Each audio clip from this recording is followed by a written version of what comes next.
और वो स्टडी है, उसका टॉपिक क्या था मैं जरूर सदन को बताना चाहूंगा, और ये स्टडी हो चुकी है।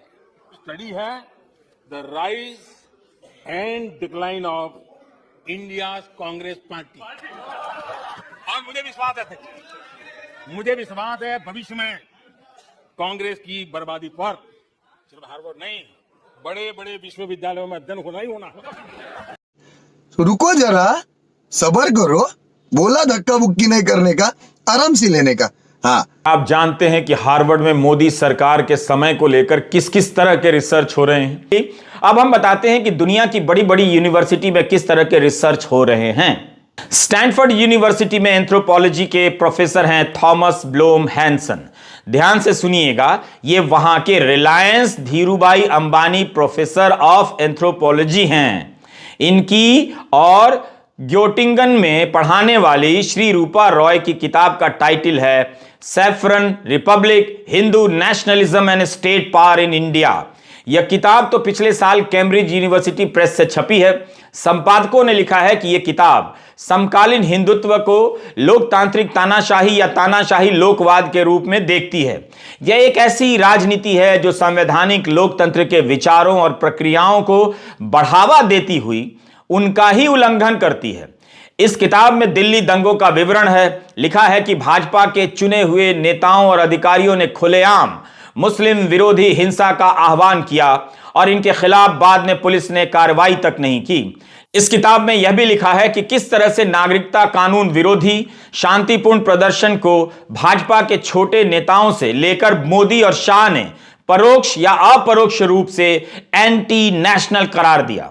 यह भी लिखा है कि उस हिंसा में हिंदुओं की भी मौत हुई तो यह सब किसी समुदाय को संत के रूप में दिखाने के लिए नहीं कहा जा रहा है, मगर उस समय खास तौर पर मुस्लिम विरोधी माहौल बनाया गया जिसका उस हिंसा में बड़ा योगदान रहा।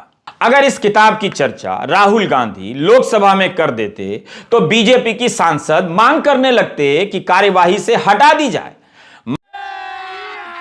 अभी मजा आएगा ना भिड़ो, अभी मजा आएगा ना भिड़ो। स्टीवन आई विल्किंसन की यह किताब कैम्ब्रिज यूनिवर्सिटी प्रेस से छपी है।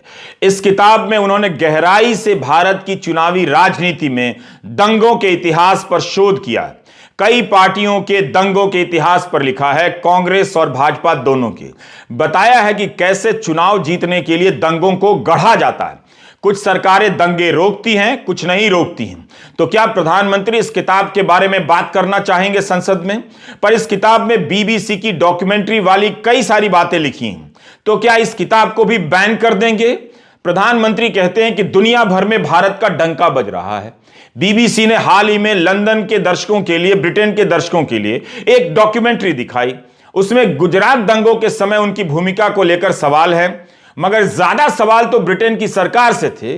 मगर भारत में उस डॉक्यूमेंट्री को बैन कर दिया गया। तो क्या भारत का डंका बज रहा होगा? Tolerance in Narendra Modi's India 2015 में लंबा चौड़ा लेख छपा, Indian media crisis in the fourth state. इसमें प्रधानमंत्री मोदी और मीडिया के रिश्ते पर खूब लिखा गया, कैसे कुछ मीडिया गोदी हो गया और जो कुछ नहीं हुआ उसने किन कठिनाइयों का सामना किया है। इसी तरह negotiating democracy and religious pluralism India, Pakistan and Turkey, जो ऑक्सफोर्ड यूनिवर्सिटी प्रेस से छपी है। इस किताब के संपादक हैं कैरन बार्के, सुदीप्ता कविराज और वत्सल नरेश। बार्के यूनिवर्सिटी ऑफ कैलिफोर्निया बर्कली में प्रोफेसर हैं। सुदीप्ता कविराज कोलंबिया यूनिवर्सिटी में पॉलिटिकल साइंस के प्रोफेसर हैं। वत्सल हार्वर्ड में सोशल स्टडीज पढ़ाते हैं। इस किताब में भारत में लोकतंत्र, धर्म की राजनीति और मौजूदा राजनीतिक परिवेश पर आपको लेख मिल जाएंगे। कांग्रेस